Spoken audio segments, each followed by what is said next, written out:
Tel Aviv is a relevant market for startups because it really has a lot of similarities to offer. When you're going to the US or you're going to China, you're really building different companies. And at the end of the day, what we want to do at the Innovation Center is help build Danish billion-dollar companies. And given that Israel is also a somewhat isolated country and doesn't have so many local trading partners, we think that there's a lot of similarities, especially in terms of how they build tech companies and the way that they build B2B companies.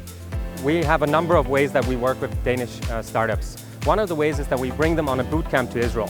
And what that really does is it gives the Danish startups, especially the ones that are already excelling in Denmark, a really relevant perspective. Because they suddenly see, okay, there's companies that have raised 10 times or 100 times as much as I do, and actually they're trying to do something similar in a relevant vertical that I'm also active in.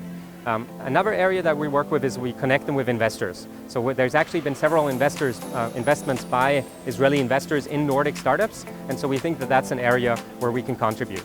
And lastly, there's over 350 multinationals active in Israel with R&D and with innovation scouting, and we of course work with these corporates to connect the startups with those.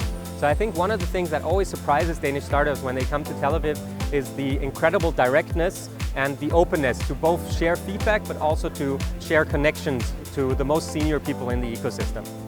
Well, the most important takeaway was actually to be able to tap into the Israeli network, the food tech network down there, and really finding the traction towards the idea of creating this medicine recording, the digital medicine recording we're doing. So the access to the network and finding that traction towards our idea was thrilling. The thing with Denmark is that there's much more risk aversity in Denmark than in Israel.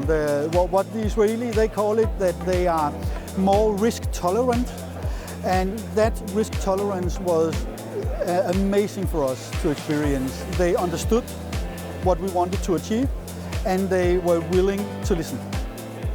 Oh, I've been involved with Innovation Center Denmark through my task as a jury member of the the Golden Egg, which competition that the Israeli embassy in Denmark are running. And each year we send the most promising Danish tech startups to Tel Aviv. And Innovation Center Denmark, Tel Aviv, is part of the group taking care of them and give them a wonderful introduction to the scene of startup investment taking place in Israel.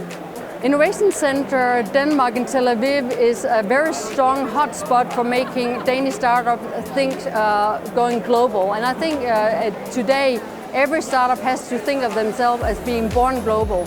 If you go local in a very small market as the Danish with only a population of a bit more than 5 million, it's just too small a market to make a great impact. So you have to think of great markets, and Israel is a very, very good bridge to international markets, both to the US and Asia and other places that we normally don't look at when we are Danish startups. So thumbs up for that initiative. As a judge in the Golden Egg competition, I have sent a number of startups to Israel, and I heard about their experience with a very vibrant and exciting community where they come back with lots of connections and new ideas how to run and build a business and think in a much more international concept.